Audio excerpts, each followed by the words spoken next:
you can always be wrong. No matter your training or experience, you can always be wrong with something new or anything really. Then you have to respect the other person's opinion. In order to have like a real working relationship, you have to like really actually respect each other and just take a step back and be like, okay, I could be wrong here, so why don't we try it and see? I think also just like having real metrics that you can look at. Welcome back to STR Best. I'm your host, Michael Chang. I have my co-host here today, Elizabeth. Hello. Hey, how are you? All right, we're here in a podcast studio in Taipei. We just recorded an episode talking about the why we're here, how impactful it's been for us. So, you know, if you want to hear that, that's in a prior episode. So go back and you can find it. This is the continuation, kind of part 2 of that, is how we work together as a married couple. We've been married now since 2017. Yeah, almost 8 years. 8 years. 8 years married. We started a business before, so December 2016. It's been almost 9 years of working together. We started really working on this full time together like 2019, like full time. 19, 20. Yeah, summer of 19. Yeah. So it's been 6-7 years. So how have we not killed each other? That's $1 million question. It's because of my patience. You do have a lot of patience. Thank you. Wow. Okay. Yeah. But I think in the beginning, there were definitely some rough patches. Like what? Wait a minute. Like what? We're still learning about the business. I think in the beginning, we were building the Airbnb business. There weren't a lot of technology there to really help you, or at least we didn't know. So a lot of things are manual. So I think we oftentimes get into conflicts of how to resolve guest issues. Okay, yeah, I think that's a really good part the first thing, because that was a big part, was dealing with guests. Yes. So before, when we had a few properties, like we were managing the customer service, and like it was terrible. Because one, it was like a lot of work. This is before AI. Now AI just does everything in our staff. But it was me and Liz before. So you had to constantly be glued to your phone. And we had very different ways of resolving stuff, right? So what was your way generally of resolving things with guests? I think I take it to a very personal level, and then sometimes I just get too passionate about it, and then it impact my personal life a little bit. So I think that... And my personal life a little bit. Yes, and that translates to your personal life, of course. We're married together. So that oftentimes... And you have a different way of dealing with guest issues. So I think that oftentimes become a conflict that we need to resolve. Yeah, I think taking it personally is not my preferred approach. I look at it as a business. We want to provide a good experience, but, we also are running a business, and if we don't make money from the business, then there's really no reason in doing it. This isn't, altruistic or a volunteer effort. So I had a way of kind of dealing with it where it didn't bother me personally. And, if I didn't think it was a valid issue, then I candidly was okay with people being upset with me. I didn't really care. Even though it's the investment banking part. It just didn't bother. Which is right. I mean, we still stay professional, and then we see the fact and really kind of remove the you can't, in this business, I learned you do have to remove that emotional, very personal part. Otherwise, you will have a very hard time, because guest issues around the clock, especially you have a portfolio of multiple property, it's just really hard to deal with. Something always happens. Yeah. Something always happens. It's hard to please every single person.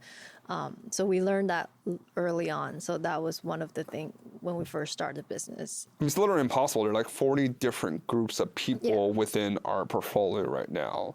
And then call an average of like 6 people per, there are 240 people. Like 240, you cannot make 240 people happy. 100%. It's just not possible. And then I think that was a big part. It was a lot of conflict between me and you on that. I think ultimately, I was right there, right? Because not that I was right on every single part, but I think strategically I was right. And I've been wrong on a lot of other things. The solution was Mike and Liz are not customer service agents. Yes. I think that was a realization. It's none of us like doing it. And I think in this business, it's Hated it. I know. We kind of learn early on, it's like, that's not our genius zone. And I think in this business, it kind of trains you to look at all the different aspects of this business. You need to understand about real estate. You need to understand about customer service. You need to understand hospitality business. It's a completely two different business. Because once we saw that, I think you and I, the working relationship got a lot better. And I think it also was like, okay, let's grow this business. Because like, I didn't want to, it was like, if this is how it's going to be with a couple of properties, like we're going to kill each other. There's no way there's no way we can grow this business because this is too big of a pain point. Yeah. So how do we ultimately solve it? We were just so deep down into this guest We fought about it all the time. Guest communication issues. Not even issues, just like the guest communication part is a big part of this business. I think eventually it's like we have to hire someone to do this instead of us. Someone who is better and smarter on this specific task. And you found, well, we had a really terrible hire, Sierra, who like bailed on us. And then you found Mark. Yes, Mark. He is such a great talent. Mark was the first good VA that we hired, and he really opened my eyes, like how great talent was. He was the best. Well, the second best.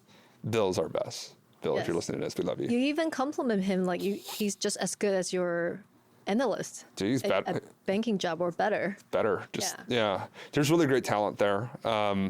Mark was a big part of like us growing the business because once we had him in place, like we could offload all the things that we didn't like about the business because he was good at it. He had a much more higher EQ. He could like absorb all that a lot better while we can just grow and expanding. So I think that was like one huge pain point in the beginning. That was one huge pain point in the beginning that we were able to solve with technology, right? One, just getting on a PMS system.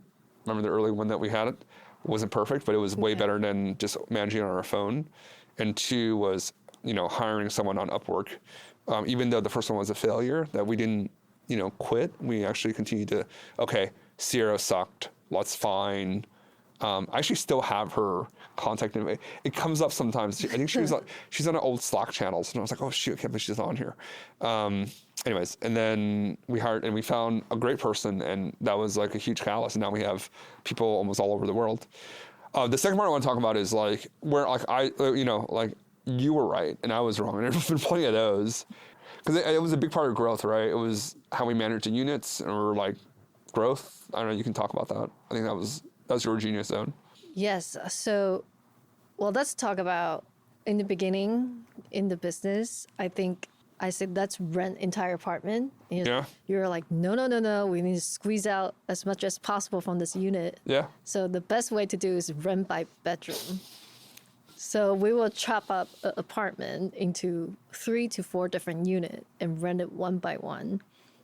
That was such a nightmare. Not nightmare, but just so many logistics to handle. And in the end, we realized we actually make more money just rent out entire unit hosting larger group. You have a better experience as host, better experience as a guest. Imagine the guests have to deal with each other inside the small apartment as well. So I think that was one part of eye-opener for us too. You rather focus on a higher quality accommodation that hosts more people at the same time rather than a budget traveler individual groups. Huge. That was a huge eye-opener. Yeah, it was a huge unlock. Sorry. Yeah, it was a huge unlock. Now, that's where like I think, when you're too focused on the metrics, the percent return, all that stuff versus losing your eye on the ball and strategically, like how do you actually grow and scale the business? I was totally wrong on that. And you were right to call me out on it, and also just like continue to drive the point home. Like this isn't going to scale. We did end up making like probably like a slightly more money, like chopping it up, but this operation was so intense. It was really intense. There's so many different check-ins and check-outs. Within an apartment, you had to get someone to come in and clean the common areas. There'd be complex about that. You have to manage that. And ultimately, you're right. And, I think you're right to like especially on the high seasons, you're able to rent a larger apartment the whole apartment for a lot more.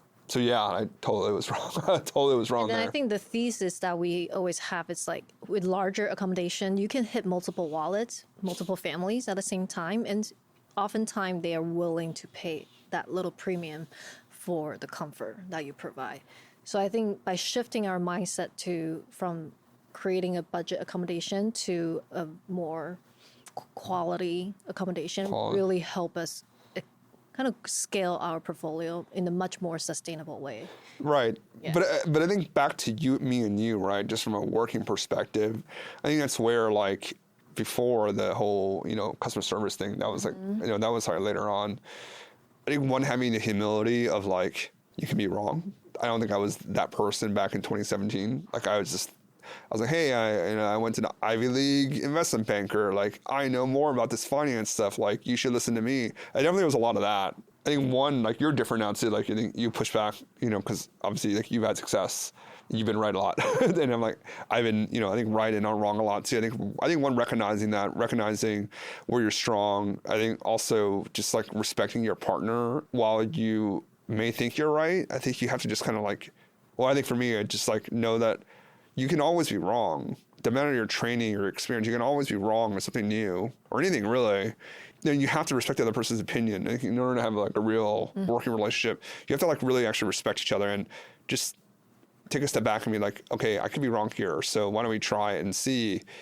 I think also just like having real metrics that you can look at and to judge decisions. I think that's just a big thing too, right? Like, how do you define, like, I think defining what's right and wrong too is important. Because we're looking like, okay, like what makes more money? Like what makes more money? And that was like a pretty easy metric to both agree on. Okay, well, my way makes this much money. Your way makes this much money. Which one makes more money and which one takes less work? And then it was very clear very early on that you're right. I was like, okay, like totally wrong here. Okay, we got to let's shift on this. Yeah, and I think through all this iteration, we each kind of found what we are good at, best at, and what we both don't like to do or not good at, and we kind of just like offload those by hiring great talents. That really helped us to find how to work with each other. Okay, let's play a game. Okay. Oh, this will be fun. None of this is scripted, by the way. What kind of game? Let's play a game. Okay. Now I'm nervous. Okay. We each talk about what the other person is good at and bad at. You can start. Or you're good at. Or what I'm bad at. You can, however you want to start it. What am I good at? What am I bad at? After 9 years of working together, 8 years married, 2 kids, 2 businesses. I think you're... Long fun. Well, let's start from the good one. I think you're good at seeing a pain point and you're like, I need to get rid of this right away. How do I build process, hire the right person? I need to get rid of this as soon as possible remove it from my time. It's taking too much of my own time. You're good at that. I hate wasting time. I hate doing things I don't want to do. And what you're not good at. Dun, dun, dun. Dun, dun, dun. I think it's I got to be careful here. It's all airing out later.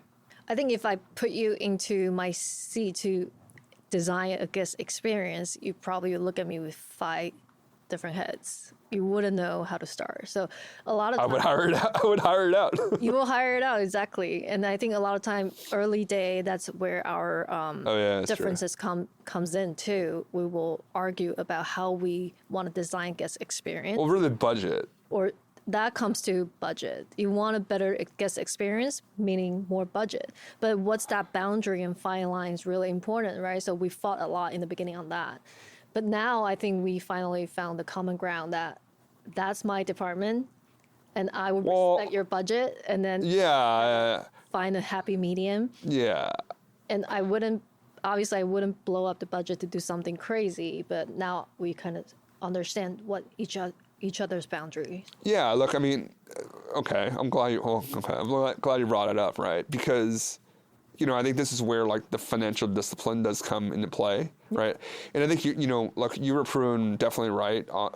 Your approach I think works a lot better in the stuff that we own, right? The last house that we bought, we spent $20,000 on the virtual design. Like you can like a couple years ago, you could not like gun to my head make me do that. I was like, I'm not spending 20 grand for someone to deliver a spreadsheet and a PowerPoint. Like we can do it.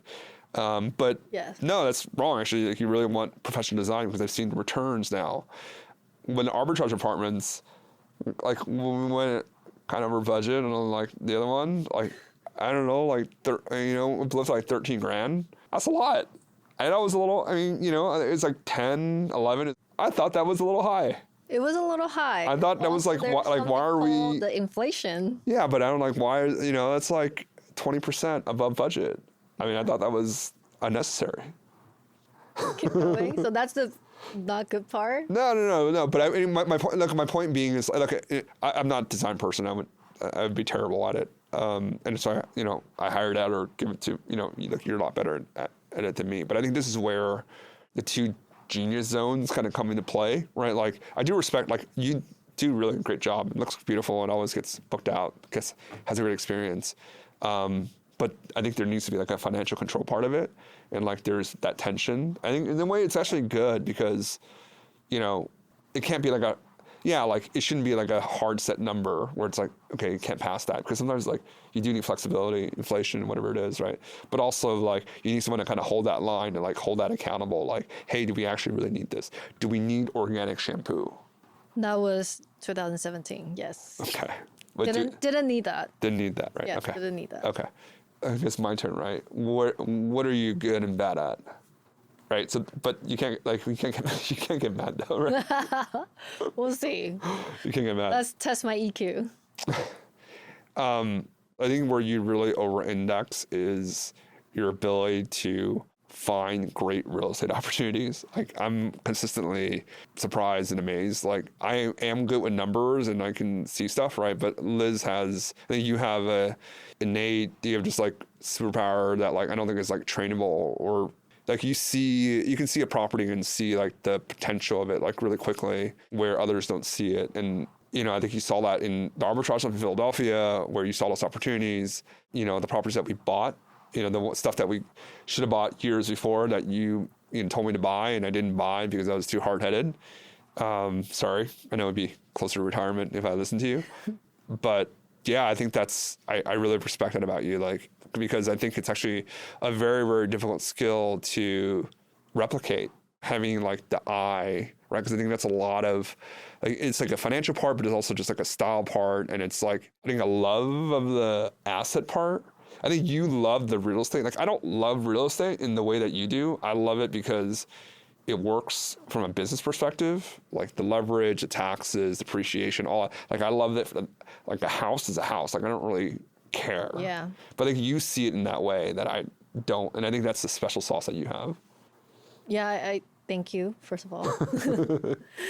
Yeah, I do think that's why we also compliment on each other on that specific point. A lot of people are surprised when Mike said, I actually don't love real estate. When Mike said that, most people are kind of shocked. I was like, oh, I thought that's why you do what you do. But I love business. He really just loved the business part of it. How do I design processes, SOP to make this work and make money and make sure it's a profitable business and support what we want to achieve, right? And then from my end, I really think real estate is since 2015, 16, I knew real estate is something I want to get into. I didn't really know how. So I was just attending real estate meetup every single week, try to get some knowledge under my belt. And I think that really helped to bring this out. So looking at Zillow, looking at listings, talking to broker has always been one of my biggest passion, because I could see a listing the second it's listed, even it's just photos, I could envision what it could become or look like. So my downtime at night, sometimes just like looking at properties. I said, literally on my phone, I like this property, I don't like this property. Yeah, like when you're like shopping. Yeah, so I remember when I brought to you, I think 2017 or maybe 18, I was like, let's go to the Smoky and buy some properties. That was a really hard one to win. That's why we started arbitrage. But eventually Yeah. you finally turn around. I mean, those 2020. properties are like 300K, we ended up buying them for like 600K, and now they're worth 900K. Yeah. So yeah, definitely my bad on that one. And then it's a little bit of being too proud. I think one on my side where it's like, hey, I'm the finance guy. I'm the one that should be able to see the numbers, not you. I think there was definitely an ego part of there, which, it does take time to get through. And I definitely recognize that. And I think ego is good in a way. Like, it is good, right? You need ego to push yourself forward and have self-confidence and believe in yourself. When things go wrong, like, you have the agency that, like, hey, I can fix it. And that does come down to ego, but I also, like a self-awareness too. I think self-awareness actually is the right way to say it. It's like, you can be wrong, and like, you have to actually like just take a step back and like listen to the other person and respect them, and like, just like, hey, like, I think having the humility that you're wrong is huge. But at least we did buy it, and we did successful, and saved a lot of taxes and made a lot of money. So it's okay to be wrong. It's not okay to remain wrong. Yeah, that makes sense. But also like being able to recognize that a lot of time took 10 years. It's the old Chinese man syndrome. Can you explain that? I don't think everyone understands what's the old Chinese man syndrome. Oh, you just look at your parents, look at my dad. I don't know, it's a real thing. I just coined it. It's just basically like old Chinese man. It just means like they're very stubborn. They're set in their ways. They won't listen to anyone else. It's just like my way. I'm the head of the family. It's my way or the highway.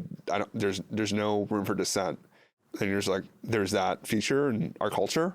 And I think that's really not good, because the world is changing really quickly. Yes. And you push away your spouse, your family, people around you, because you're so rigid that you won't listen. And so people are like, well, why even share anything with you? Because you have to say no, or you poo-poo their idea. It's very self-isolating. And then people just kind of tell you what you want to hear, and then you're just echo chamber, and you never learn, and you're just stuck in whatever, wherever you peaked, or, wherever you were in your career, you never learned. And, I think especially now in the age of AI and everything, I think what's been the biggest thing for me is just the biggest mindset shift for me, or one of the biggest one, is I go in every situation like I don't know anything. I know nothing. I don't care about a person's background. Just like, I'm just going to ask questions and keep an open mind. Obviously I have the way that I think and my experience, but I just try to keep an open mind and just absorb the information and be open to new possibilities. It's going to be open that I'm wrong.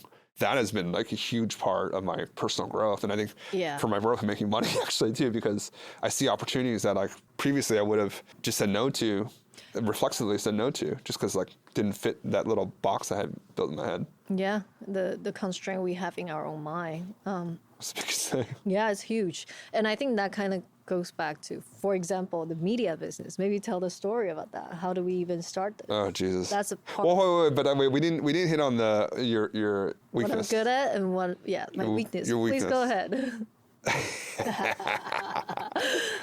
This is a minefield. Do I want to remain married?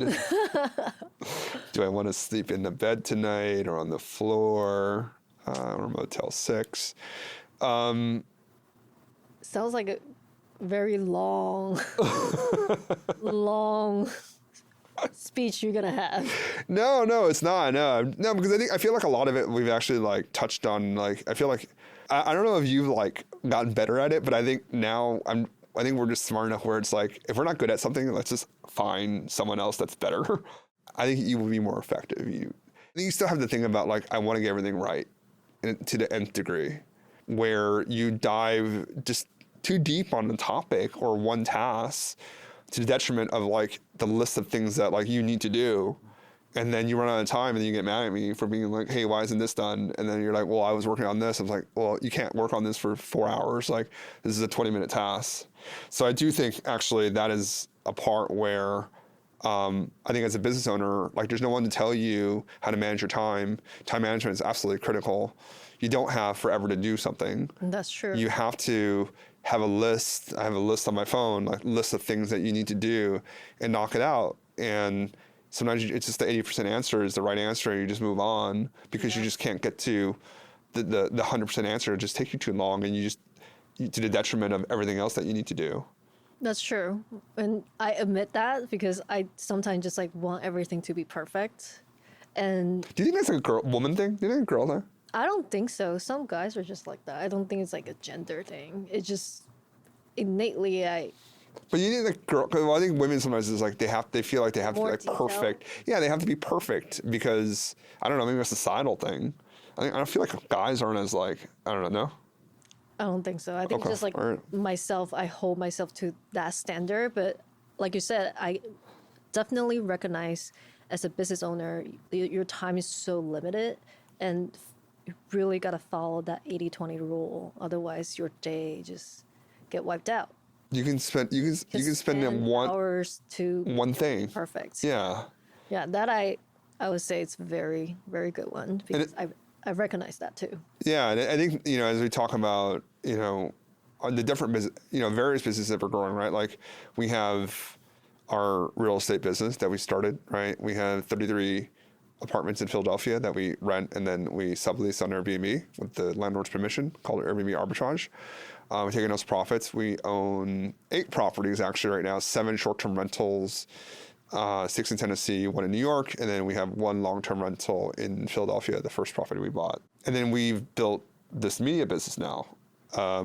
You're listening to STR Like the Best, our podcast started about 2 years ago. I think we're on episode like 60-ish, something. Around 60. We have the Michael Chang B&B Instagram account, which, around like 95,000 followers. You have your Liz Chang page account. You just hit 10K today. Congratulations. Yes, it's today. And started probably 3 months ago. 3 months ago? Yeah, just right before we leave for Taiwan. We have our STR Like the Best page, which is our mentorship program. So, that's on Instagram, a couple hundred followers there, but that's really more of kind of the program, the testimonials, and then we have our YouTube channel and TikTok. Mm-hmm. But really, I think our time is really focused on the Instagram and our podcasts. Everything else is more distribution. And that is to tell our story about why we started, how we're helping others build their own portfolio, and in turn, for us, building our own network within short-term rental real estate, connecting with investors, helping investors buy their first property, run it at a high level, and save taxes. Yes. And that's what we've probably spent 90% of our time on. The other 10% is on the real estate business. Most of that is growing it, growing more arbitrage units and buying more properties. We aim to buy 1 or 2 properties a year. I think to your earlier point, and maybe this will be episode 3, we'll talk more about that, but about keeping an open mind. The way that I think actually not just what happened in Chicago, but you really pushing me to go to these conferences when I'm like, I don't want to go because I want to hang out with the kids. I'm too cheap to buy the ticket and I don't want to leave the kids and I don't want to travel. I think I kind of remember that incident because I think I was postpartum maybe only a couple months. Yeah, so I couldn't go, and then you're like, oh, I should stay home with the kids. I really want to spend time with them. But then... No, it was huge, right? No, now I remember. It was like 22. I think it was 22. You had just in Athena, so it was December when you had her. I went in February. Like, yeah, you were like definitely postpartum. Yes. Yeah, and we were living in the last apartment too. Mm-hmm. So yeah, you were like, it was like a month or 2. Like she was so little, you were still getting over having a baby. That's right. And then I was like, I didn't want to leave. This is one of the better conference that we know of in the short-term rental. And then I just remember every time we had some sort of big growth in our business, it's because the network and people that we've met in the conference vividly every single time. It's true. How to build system, how to hire VA, how to... All the little tricks too. Little tricks and things you only hear when you're in the circle. It's true. So that network has been so powerful for us. So I was like, Mike, you just got to show up. Even just for a night. Even you want to do one day and just come back, just go. And then you went. And that was one of the best decisions that we've ever made. We have made, yeah. It was really life-changing because that was the genesis of us starting the Instagram account, being able to publicly talk about our story and the podcast. And without that, we wouldn't be here. in his podcast studio in Taipei talking about, we wouldn't be here we wouldn't be here in Taipei because we wouldn't have had grown the business so that we have the flexibility to leave. So maybe I think that would be the third part of this series. We've already talked for like 30 minutes now. So now you know our mutual assessment of each other. I think you're spot on with, you know, where I'm strong at and where I need to continue to work on. I think having an open dialogue with your spouse is actually pretty important. And I think I actually want to end the episode with like, do you think it's made us better parents?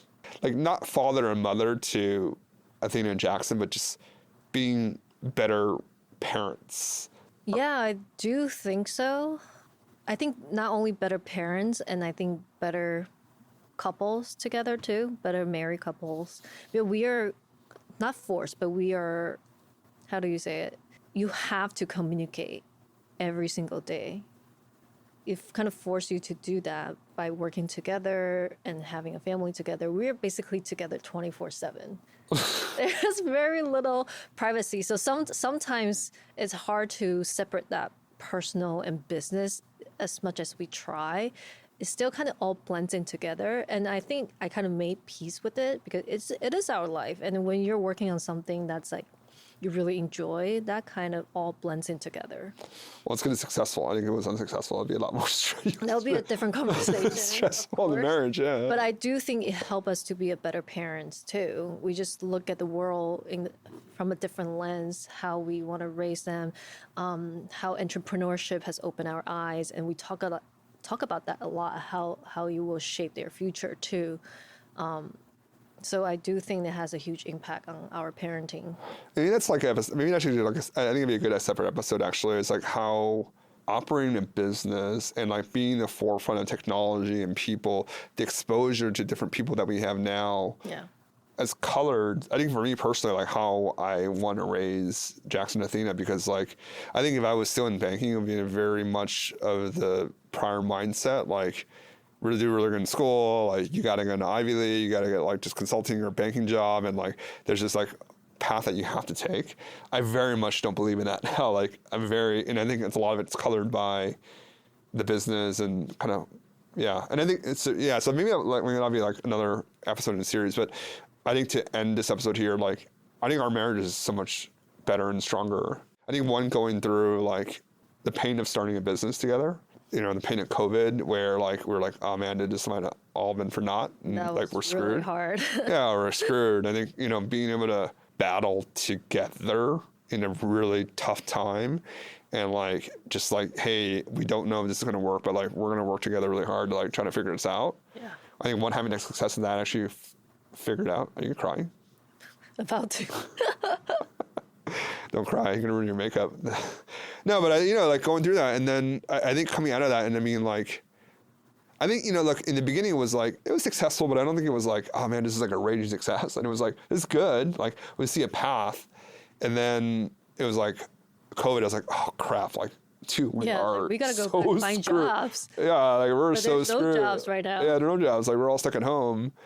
And then kind of battling through it together before we had kids, like a couple years into marriage, and then seeing success and like being, I think that made that experience. I think one was like, we can do hard things together. I think two is like, it'll take more than COVID to break up me and you. True. And I think it's a lot of learning too. For me, it's like, the biggest learning was you really got to battle. I had a big imposter syndrome, I think. I was like, oh, this is too hard. I'm too scared. I don't think we can do this. I had a lot of that. And I think through all this different times, that building up that confidence has really helped us grow, or helped me grow as a business owner, individual, and even as a parent. Now how I teach them too. I mean, I think it's a good point. I keep trying to end this episode, but keep more things going on. But I think your confidence, actually, I think as like the person that has spent the most time with you over the last 10 years, I'm really proud of you on that. Like the fact that like you're willing to come on camera, you're willing to talk on camera, that you're willing to teach students, like I don't think that was you like a few years ago. No. I don't think you could have done that. I think you you had told me very I would much. be doing any of this like 2 years ago, I would be like, no way, I can't do this. Yeah, I think for women, I think it's like, yeah, like just to do this today, you have to like put on your makeup and like, I think for me it was like, you know, brush my teeth, like wash my face, fix my hair. Like it takes me like 3 minutes to get ready, put on a shirt, and like I'm ready to go. Like for women, it's like, I think there's like societal expectation, like, you know, you gotta like, you know, Yeah. and then it carries on, like everything has to be, I think at that point, everything has to be perfect. True. It's, And I think there's just, in business, like there is no perfect. There is no perfect. yeah. And like you know more than 99% of the people, like your knowledge, like they're going to be better off learning from you versus some other, you know, joker on Instagram that doesn't actually know what they're doing. Like you actually know what you're doing. That's true. But, and I also think like today, by just being here, kind of another breakthrough for me too. Yeah. It's like officially kind of in the podcast studio filming an episode with you together, because I've been doing most behind the scene, right? Oh, this is your coming out party? This is your coming out it's episode? not coming out, but more like doing things that's uncomfortable, but I know I should be doing, right? And I'm sure this episode is not perfect, but practice makes perfect. You just kind of Just gotta do it. We'll do it better next one. You know, just keep going, keep pushing, and whatever it will become, I think it will surprise me, just like how we did for all the other business that we have built together. Yeah. Without that, you got like you're just taking a step forward. If you can move forward every day, everything you do, just make forward progress. Like it all builds on each other. I think most people, their biggest part is they just never start because it's just like, oh, I got to be perfect, and then you don't do anything, and then you're stuck. True. All right. Well, look, this concludes the second part of the series. I don't know how long this will go. Maybe 3 or 4. Depends how much gas we have today or how hungry we get. Yes. But if you enjoyed this episode, you know, thank you. Please leave a comment if you're listening on Spotify or Apple Podcasts. If you could leave a review, we would love that. It would help us, you know, spread the message further. Along that vein, if you really liked this episode, please subscribe and please share with your spouse, a friend that you think would benefit from listening to me and Liz talk about our journey together. The next part of the series, we'll talk about how we've actually grown the social media business, the education business, and then hopefully, you know, and I actually really want to talk about is, you know, maybe the fourth part of the series is how building a business has colored our viewpoint of how to raise our kids. Actually, I didn't even think about that, but I actually would really love talking about that. Yeah. Yeah. Are you game? Be a You 10 game? series, 10 series one. All right. Thanks for listening, and I hope you enjoy the next part of the series. And now, lastly, there's another episode Just check before it this. out. Go check it out. I think you'll enjoy it. If you enjoy this, you probably enjoyed the first one. Yeah. All right. If you found this episode valuable, please make sure you hit the subscribe button so you can get notified when I put out new content on Every Me Investing. And if you want to learn about how to work with me more directly, I have links below on my description. Click on those and let's figure out how I can help you with your Every Me Investing journey.